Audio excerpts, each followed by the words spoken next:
Sapaan Gembala, Jumat 18 September tahun 2020. Tema kita tentang sebuah kepercayaan diambil dari Amsal 17 ayat 17. Ada seorang yang teman bertanya kepada temannya yang seringkali berbohong. Dia bertanya, "Kamu kenapa sih selalu berbohong kepada orang yang sudah percaya sama kamu?" Lalu penipu itu menjawab, "Ya mau bagaimana? Saya hanya bisa membohongi orang yang sudah percaya sama saya." Tentu ini sebuah ilustrasi, bukan kejadian yang benar, dan diharapkan supaya kita jangan sampai mengkhianati orang yang sudah percaya kepada kita. Kenapa? Karena kepercayaan adalah perekat emosional antara diri kita dengan keluarga, dengan rekan-rekan sekerja, ataupun dengan sahabat-sahabat kita. Namun bagaimana jika kita pernah mengalami kejadian tersebut? Kita ditipu, kita dibohongi oleh orang yang kita percayai.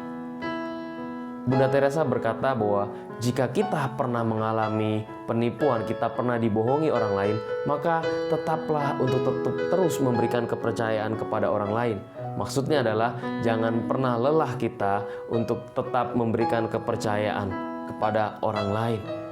Jangan sampai kejadian satu akhirnya menggeneralisir semua orang bahwa semua orang tidak bisa dipercaya. Memang pada zaman sekarang sungguh sedikit orang yang bisa kita percayai. Kita harus benar-benar bisa memilih untuk orang yang dapat kita percayai. Namun alangkah baiknya jika itu juga dimulai dari diri kita sendiri.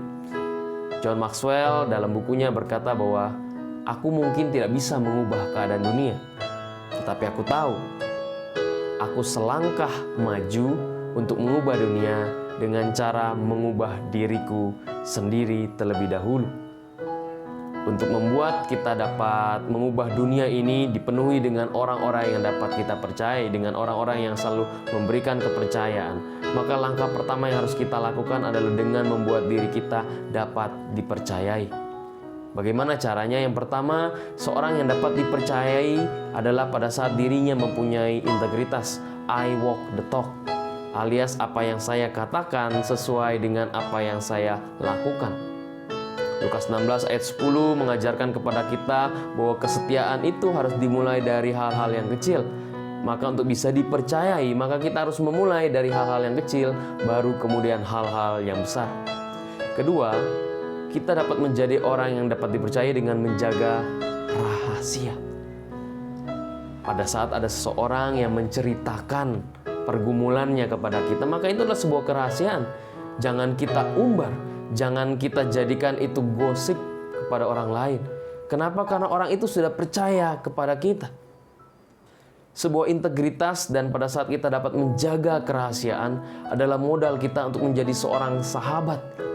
Bagaimana mungkin kita dapat menjadi sahabat tetapi nasihat yang kita berikan kepada teman kita itu tidak kita lakukan?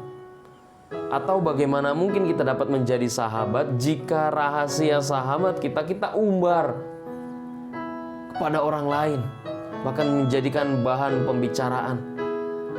Amsal 17 ayat 17 berkata bahwa seorang sahabat menaruh kasih setiap waktu dan selalu ada dalam kesukaran.